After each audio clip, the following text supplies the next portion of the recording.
اللہ تبارک و تعالی نے مسلمان کو خیر خواہ مزاج دے کے اس دنیا کے اندر تعلیمات ارشاد فرمائی ہیں، اور یہ جو خیر خواہی کی تعلیمات ہیں اس کا ایک معنی ہمدردی بھی لیا جا سکتا ہے، اور کسی شخص کے بارے میں اپنے آپ کو نرم کرنا بھی لیا جا سکتا ہے۔ یہ جو کسی کی خیر خواہی ہوتی ہے نا، اس کا مطلب ہوتا ہے کہ اس کے دکھ میں، اس کی تکلیف میں، اس کو درپیش کسی مسئلے میں اس شخص کے ساتھ تعاون کرنا، اچھے جذبات کا اظہار کرنا اور ہمدردی کا اظہار کرنا۔ نبی اکرم صلی اللہ تعالیٰ علیہ وسلم کے صحابہ کرام جب مہاجر ہو کے مدینہ طیبہ آئے تھے، چلتے کاروبار چھوڑ کے آئے تھے، خاندان چھوڑ کے آئے تھے، قبیلے چھوڑ کے آئے تھے، باغات چھوڑ کے آئے تھے، جائیدادیں چھوڑ کے آئے تھے، لیکن اب مہاجر تھے۔ تشالہ پردیسی کوئی بھی نہ تھی وے، ککھ جنا تو پارے۔ ظاہر ہے اپنا گھر بار چھوڑا تھا، مسائل اور طرح کے تھے، لیکن یہاں جب وہ مدینہ طیبہ میں آئے نا، تو پھر اہل مدینہ نے نا صرف دروازے نہیں کھولے، دل بھی کھول دیے۔ انہوں نے اپنی آنکھیں بچھا دیں، انہوں نے اس طرح سے استقبال کیا کہ وہ انہیں اپنا دیس سے کہیں بڑھ کر یہ والا دیس اپنا دیس محسوس ہونے لگ گیا۔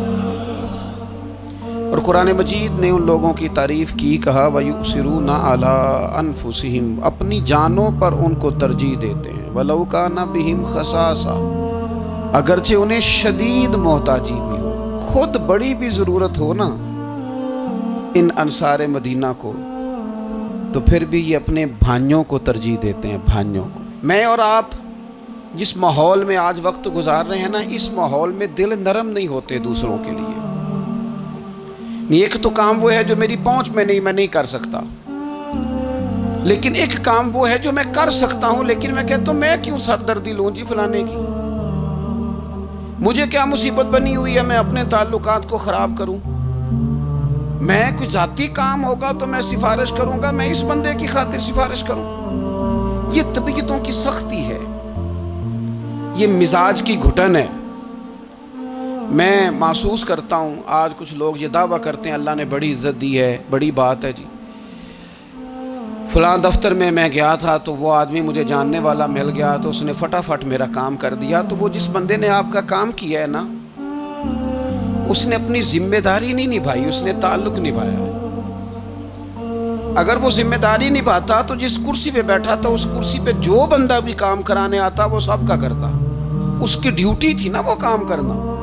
آپ بڑے خوش ہو رہے ہیں کہ بڑا با اخلاق ہے، اس میرا تعلق تھا تو فٹافٹ وہ بھائی اس نے تعلق نبھایا ہے، ذمہ داری کا احساس، ذمہ داری تو سب کا کام کرنا تھی نا اس کی، تو یہ اس کے با اخلاق ہونے کی علامت نہیں ہے۔ علامت تو یہ تھی کہ وہ اپنی ذمہ داری پورے طور پہ سر انجام دیتا۔ تو مسلمانوں کے لیے اپنے دل میں نرمی پیدا کی جائے، اگر کسی بندے کا کوئی جائز کام ہماری تھوڑی سی کوشش کی وجہ سے ہو سکتا ہے تو پھر اتنی خود غرضی نہ دکھائی جائے، ورنہ روحانی طور پر طبیعتیں تلخ ہو جائیں گی، گھٹن پیدا ہوگی، دل بندے کا بند ہونے لگے گا۔ اگر وہ کشادگی پیدا کرے نا کہ یار اگر میری وجہ سے ہو سکتا ہے تو میں جلدی کیوں نہ کروں۔ آپ یقین کریں جائز کام لوگوں کے بالکل 100% جائز۔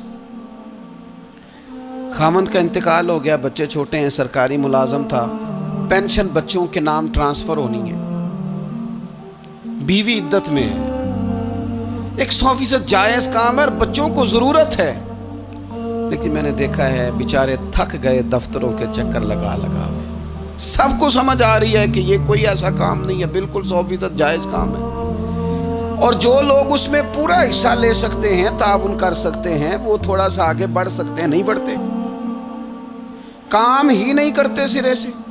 مسلمانوں کے لیے خیر خواہی کے جذبات ہی پیدا نہیں ہوتے، کسی کو صحیح رستہ دکھانا، صحیح سمت رہنمائی کرنا، چلو یہی بتا دینا کہ فلاں جگہ تو چلا جا، تیرا کام اس جگہ سے ہو جائے، صحیح طور پر اسے صحیح طرف گائیڈ کر دینا، اتنی بھی تکلیف گوارا نہیں کرتے۔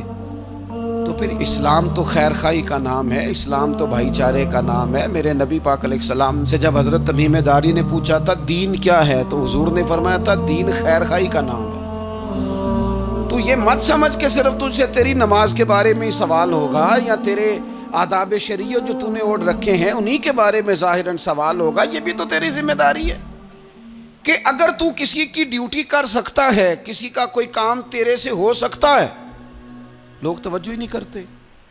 اور بالکل جائز کام میں بھی نبی پاک صلی اللہ تعالیٰ علیہ وسلم نے فرمایا جو بندہ بیواؤں کے اور یتیموں کے کام کے لیے دوڑ دھوپ کرتا ہے، یہ ترغیب و ترہیب میں حدیث موجود ہے، اس کے الفاظ کی چاشنی اور پھر ان سے پھوٹتی جو ضیاء ہے وہ ذرا دیکھیے گا۔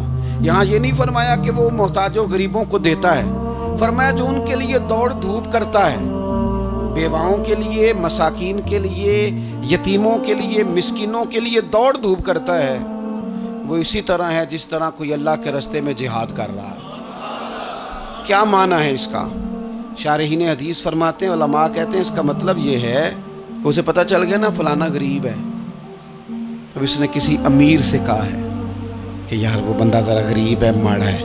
کئی دفعہ ڈائریکٹ کوئی آ کے مطالبہ کرے، طلب کرے تو وہ درد نہیں پیدا ہوتا۔ کوئی سفارش کر دے کہ یار تو ذرا اس کے ساتھ تعاون کر دے، تو بندے کی طبیعت کے اندر نرمی پیدا ہو جاتی اور وہ زیادہ توجہ کے ساتھ وہ کام کر دیتا ہے۔ یعنی اگر تو تھوڑی سی ان لوگوں کی سفارش کر دے، کسی کو ان کی طرف مائل کر دے، تو رب تجھے اسی طرح اجر دے گا جس طرح تلوار لے کے میدان میں نکلنے والے مجاہد کو اجر عطا فرماتا۔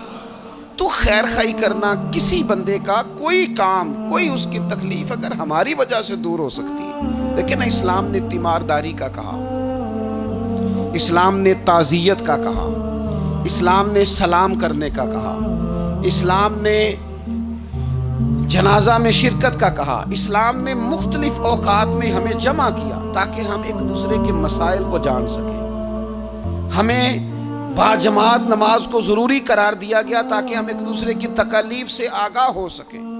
ہمیں حج کے موقع پر امت کو جمع کیا گیا تاکہ ملکوں کے ملک ایک دوسرے کے مسائل کو دیکھ سکیں۔ ہمیں مختلف مواقع پر کہا گیا اکٹھے ہو جاؤ، لیکن ہم نے اس کا جو رزلٹ تھا، جو اس کا نتیجہ تھا، جو اس کے فیصلہ کن نتائج تھے، ان پر ہم نے غور ہی نہیں کیا۔ ایک ترتیب سے گئے اور اسی ترتیب سے اپنے معاملات کو سمیٹا اور واپس لوٹ آئے۔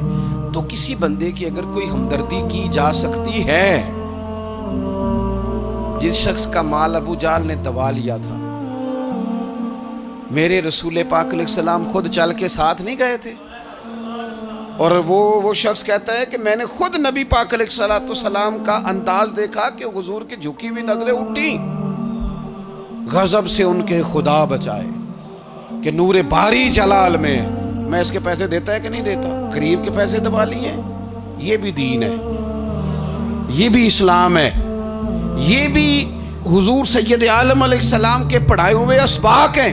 اگرچہ یہ تقسیم کار ہے کہ جن کے پاس قوت نافذہ ہے وہ اس کا نفاذ کریں گے، لیکن اگر کسی عام آدمی کے اٹھنے سے بھی کسی کا بھلا ہو سکے تو پھر اسے پیچھے نہیں رہنا چاہیے۔ وہ کسی نے کہا تھا کہ یہی ہے ذوق عبادت کی انتہا ساغر۔ اگر تم ذوق عبادت کا اینڈ تک اس کو دیکھنا چاہو نا، اینڈ تک، تو کہتے ہیں مجھ سے پوچھو کہ اس کی انتہا کیا ہے۔ یہی ہے ذوق عبادت کی انتہا ساغر کہ غم حیات کے ماروں کا احترام کرو، ان لوگوں کا احترام کرو۔ یہ جو لوگ تھک گئے ہیں، تکلیف میں آ گئے ہیں، تم تھوڑی سی نا، ہمارے گھروں میں ہمارے ارد گرد بہت سارے لوگ ہوتے ہیں جن کو ہم ایک دوسرے کے خلاف کرنے میں سونا کردار ادا کرتے ہیں، ودیہ، لیکن قریب کرنے میں کردار ادا، آپ یقین کریں 2 جملے کہنے سے 2 دل مل جاتے ہیں، بھائیوں میں پیار آ جاتا ہے، محبتیں فروغ پاتی ہیں، قربتیں ہوتی ہیں۔ لیکن یہ کام مشکل بڑا ہے، ہمیں آتا نہیں۔ ہم وہ والا کام کرتے ہیں جس سے نہ کوئی بڑا اچھا بھلا چل رہا ہوتا ہے سیدھے رستے پہ، لیکن ہم کوئی ایسی بات پھینکتے ہیں کہ جس سے وہ بیچارہ ٹوٹ کے بکھر جاتا ہے۔ تو اگر خیر خواہی کی جا سکتی ہے اپنے وسائل میں رہ کر، آپ کسی بندے کے ساتھ کوئی تعاون کر سکتے ہیں۔ حضرت عبداللہ ابن عباس رضی اللہ تعالیٰ عنہ بھی اعتکاف بیٹھے تھے۔ ایک شخص مسجد میں آ گیا اور کونے میں نہ پریشان ہو کے بیٹھ گیا۔ پتہ تو ہمیں چل جاتا ہے نا کہ آج کل کون کس ٹینشن میں ہے، جو ہمارے قریبی ہوتے ہیں ہمیں خبر تو ہو جاتی ہے۔ تو اس بندے کا بیٹھنا، اس کے تیور، اس کا لہجہ دیکھ کے سیدنا عبداللہ ابن عباس رضی اللہ تعالیٰ عنہ سمجھ گئے کہ کسی وجہ سے شدید ذہنی دباؤ کا شکار ہے۔ اٹھ کے قریب گئے، میاں کیا بات ہے، پریشان ہو؟ تو وہ تو تڑپ گیا، بے اختیار ہی آنسو بہہ گئے، کہنے لگا مقروض ہوں اور قرض کے بوجھ نے گردن جھکا کے رکھ دی، سخت اذیت میں ہوں، اور جس کے پیسے دینے ہیں وہ سختی کرتا ہے۔ میرا وعدہ پھر قریب آ گیا ہے، لیکن میرے پاس کوئی ایسی صورت نہیں کہ میں اپنا قرض ادا کر سکوں۔ حضرت عبداللہ ابن عباس فرمانے لگے میں سفارش کروں تو کوئی فرق پڑے گا؟ میں تیرے ساتھ چلوں تو وہ نرم پڑے گا؟ اس نے کہا جی بالکل پڑے گا۔ حضرت عبداللہ ابن عباس رضی اللہ تعالیٰ عنہ، میں نے شروع میں بتایا آپ کو اعتکاف بیٹھے ہوئے تھے، حضرت عبداللہ ابن عباس اٹھے، مسجد نبوی شریف سے باہر پیر رکھا، جوتے پہننے لگے تو ایک شخص نے کہا حضور آپ تو اعتکاف میں کدھر جا رہے ہیں؟ تو حضرت عبداللہ ابن عباس فرمانے لگے مجھے یاد ہے میں اعتکاف میں ہوں، اور پھر حضور کی قبر انور کی طرف اپنا چہرہ پھیر کے کہنے لگے زیادہ دیر نہیں ہوئی، اللہ تعالیٰ کی عزت کی قسم زیادہ دیر نہیں ہوئی، میں نے اس مزار میں لیٹے ہوئے محبوب سے سنا ہے کہ جو اپنے کسی بھائی کی مشکل میں اس کی ایک مشکل دور کر دے گا، اللہ 10 اعتکاف سے زیادہ ثواب عطا فرمائے۔ یہی ہے ذوق عبادت کی انتہا ساغر کہ غم حیات کے ماروں کا احترام کرو۔